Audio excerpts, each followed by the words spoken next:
Hi everyone. Social media पे आजकल आप देख रहे होंगे कि एक न्यूज़ बहुत टहल रही है कि बिहार के जो सीएम नीतीश कुमार हैं वो अपॉइंटमेंट लेटर यानी जॉब अपॉइंटमेंट लेटर जो है वो डिस्ट्रीब्यूट कर रहे हैं। अचानक एक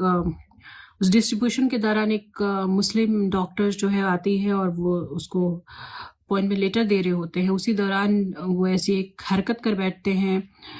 और जाने अनजाने आप कह सकते हैं कि वो उस महिला का स्कार्फ पुल कर डाउन कर देते हैं। ये जब सोशल मीडिया पे ये जो वीडियो क्लिप वायरल होती है वो काफ़ी चर्चा का विषय बन गया है और लोग अपनी राय दे रहे हैं। कई सबकी अपनी राय हो सकती है, लेकिन मेरा ये सोचना है और समझ में भी नहीं आ रहा है कि नीतीश कुमार जो हैं या कोई भी जो मंत्री है या इस देश का वासी है वो ये अच्छे तरीके से समझता है कि हिंदुस्तान एक मुल्क ऐसा है जो काफ़ी यहाँ डाइवर्सिटी है और यहाँ सबको अपने रहने की, पहनने की, खाने पीने की आज़ादी है। और वो एक बुज़ुर्ग हैं और बुज़ुर्ग होने के नाते वो अच्छी तरीके से हमारी संस्कृति को समझते हैं और वो ये भी समझते हैं कि जो मुस्लिम महिलाएं होती हैं वो एक उसमें एक बड़ी तादाद में कह सकते हैं या जो है कुछ जो है मुस्लिम महिलाएं वो अलग अलग तरीके से अपने ड्रेस कोड पहनती हैं, चेहरा कवर करती हैं, बॉडी कवर करती हैं, फेस कवर करती हैं, नहीं भी करती हैं, वो उनकी अपनी चॉइस है। लेकिन ये महिला डॉक्टर का फेस कवर था, लेकिन उन्होंने बिना परमिशन, बिना कुछ कहे अचानक से उसका जो है फेस पे जो स्कार्फ था उसको पुल डाउन कर दिया और ये बहुत ही शर्मनाक है और बहुत इसे मैं क्या कोई भी इसको बिल्कुल ही जो है बुरा मानता है। और ये महिला ने खुद एक स्टेटमेंट दिया है कि वो इस जो घटना हुई है उससे वो काफ़ी शॉक्ड है और अपमानजनित महसूस कर रही है और वो अभी जो है ड्यूटी ज्वाइन करने के लिए इच्छुक नहीं है क्योंकि वो शॉक्ड में है। ये सही बात है कि हम जो भारतीय महिलाएं हैं जब बाहर निकलते हैं तो हम बहुत सारी चीज़ों को फेस करते हैं। आप किसी भी प्लेटफॉर्म पे देखें, किसी भी ऑर्गेनाइजेशन में जाती हैं, बहुत सारी ऑर्गेनाइजेशन अलग अलग फील्ड में महिलाएं काम कर रही हैं और वो जब बाहर निकलती हैं तो घर वाले यानी परिवारजन की हमेशा एक चिंता रहती है कि उसकी बेटी, उसकी बीवी, उसकी बहन सेफ है या नहीं और इस सेफ्टी को लेकर परिवार हमेशा चिंता में रहता है। ऐसे में अगर यह हादसा होता है और इस तरह से हादसे होते हैं वो काफ़ी डरावना है और ये दिखाता है कि फैमिली भी बहुत असहज महसूस करती है और वो महिला भी, वो लड़की भी करेगी। हम सब बाहर निकलते हैं, काम करते हैं और ये सारी जब घटनाएं होती हैं और ख़ासकर मुझे क्या बल्कि बहुत सारे लोगों को एक चीज़ बहुत बुरी लगी होगी कि यूपी सरकार में मंत्री जो है निषाद पार्टी के अध्यक्ष हैं, निषाद पार्टी से हैं और यूपी सरकार में मंत्री भी हैं और उनका एक बहुत ही इनसिंसियर और बेहुदाना स्टेटमेंट आया कि उन्होंने क्या ही करा, दुपट्टा आई थिंक कि कहीं और तो नहीं छुआ, गाल तो नहीं छुआ, कुछ ऐसा ही एक बहुत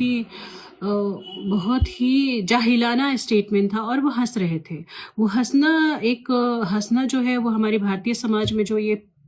पैट्रियार्की है उसको दिखाता है कि मर्द जात जो है वो किस तरह से की मानसिकता, किस तरह से डुअल मानसिकता का शिकार है। और उसके साथ ये भी है कि जो इंटरव्यू ले रहा था पत्रकार वो भी हंस रहा था। यानी आप ये नोटिस कर सकते हैं कि दो मर्द जात एक साथ बैठ के एक महिला का मजाक बना रहे हैं। हंसना एक किसी सीरियस टॉपिक पे ये दिखाता है कि वो कितना जाहिलाना, कितना ख़तरनाक है और मर्दों की जो मानसिकता है वो महिलाओं को लेकर कैसी है। और जब इस तरह के वीडियो वायरल होते हैं तो वो और भी ख़तरनाक हो जाता है क्योंकि वो ये दिखाता है कि सभ्य समाज में भी इतनी असभ्यता फैल रही है और लोग इस चीज़ को इंटरटेन कर रहे हैं। यानी कि अगर कल किसी भी महिला के साथ कुछ बुरा होता है, कुछ उसके साथ घटना अगर कोई मर्ज़ात कर रहा है तो आप उसको अप्रिशिएट कर सकते हैं, उसके मज़े ले सकते हैं, उसको एंजॉय कर सकते हैं, उसको शेयर कर सकते हैं। यानी कि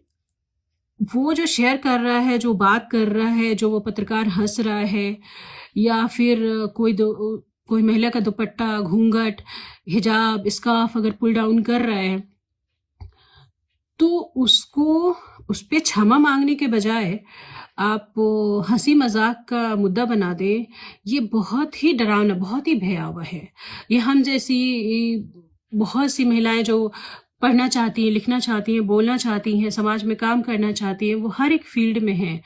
और वो फिर परेशान होती हैं। वो परेशान होती है कि हम किन समाज में किन लोगों के बीच में जा रहे हैं, कि हम सेफ हैं या नहीं सेफ हैं। हम अपनी सुरक्षा जानते हैं, अपना दायरा भी जानते हैं और हम घर से निकल रहे हैं तो ये भी तय करके निकलते हैं कि हम जैसे जा रहे हैं हमें उसी सेफ्टी के साथ वापस आना है। ये सरकार की भी जिम्मेदारी है और ये सभ्य समाज की भी जिम्मेदारी है। तो इस तरह की घटनाएं हैं, ना सिर्फ उस महिला को मानसिक तौर पे परेशान कर रही है, बल्कि हम सभी महिलाओं को भी परेशान कर रही है। कई सारे लोगों के स्टेटमेंट है, मैंने कहा था कि ऐसी नौकरी पर लात मार देना चाहिए, तो शायद कुछ मतजात जो है उनको खटक गई और उनका अपना एक विचार हो सकता है कि लात पे रोजी रोटी पे नहीं मारना चाहिए। मेरे ख्याल से कोई भी एक ऐसा इंस्टीट्यूशन है, एक ऐसा जो जॉब प्रोवाइड कर रहा है, वो इस तरह का असभ्य व्यवहार करे तो वैसी जॉब पर लात मार देना चाहिए। इसका हरगिज मतलब ये नहीं है कि आप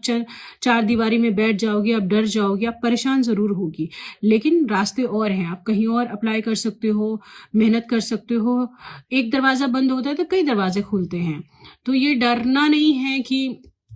ये जॉब छोड़ने के बाद कहीं जॉब नहीं मिलेगी। क्यों नहीं मिलेगी? कोशिश करने से कुछ भी मिलता है। परेशानी सबकी ज़िंदगी में आती है, तो ये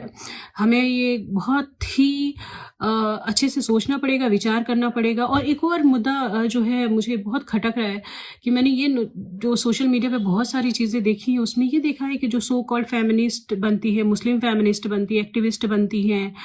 राइटर्स हैं, जो सोशल वर्कर्स हैं, एकेडमिशियन हैं, वो महिलाएं जो सो कॉल्ड अपने आप को झंडा फेमिनिज्म का लेके दौड़ती हैं और सोशल मीडिया पे उनके अच्छे अच्छे पोस्ट, स्टेटमेंट्स और बड़ी बड़ी बातें आप उनके डायलॉग्स सुन सकते हैं, वो कहीं भी दिखाई नहीं दे रही हैं। वो बिल्कुल ही गायब है। हिंदुस्तान की हमेशा हिस्ट्री रही है कि हिंदुस्तान ने हमेशा हमेशा जो देखा गया है, जो थ्रू आउट हिस्ट्री अगर आप पढ़ते हो तो उसमें ये देखोगे कि जो मर्द जात है, जो एक सेक्शन है मर्दों का, हिंदुस्तानी मर्दों का, वो जो है महिलाओं के मुद्दों पे बात करी है, उसके हक के लिए लड़ाई की है, उसके लिए आवाज उठाया है। और आज भी कई मर्द जात जो है अलग अलग एजेंसीज, अलग अलग दायरे में आवाज उठा रहे हैं, इस पर बात कर रहे हैं, लेकिन कोई भी ऐसी साउंडिंग सो कॉल्ड फेमस चेहरा जो है वो आपको इस मुद्दे पे खुल के अपनी राय रखने में बहुत ही फेल हो रहा है। तो हमारे जो इंडियन फेमिनिज्म का हाल है वो बहुत ही वाहियात, बहुत ही बकवास, बहुत ही बेकार है, मरा हुआ है, सड़ा हुआ है, जहाँ पे सो कॉल्ड फेमिनिज्म का झंडा लेने वाले भी बहुत बुरी तरह फेल हो चुकी हैं। अब आने वाले दिनों में क्या होने वाला है फेमिनिज्म का को लेकर, और क्या वो यहाँ पे दम ही तोड़ देगी या उसमें रिवाइव करने की ज़रूरत है, ये तो वक्त ही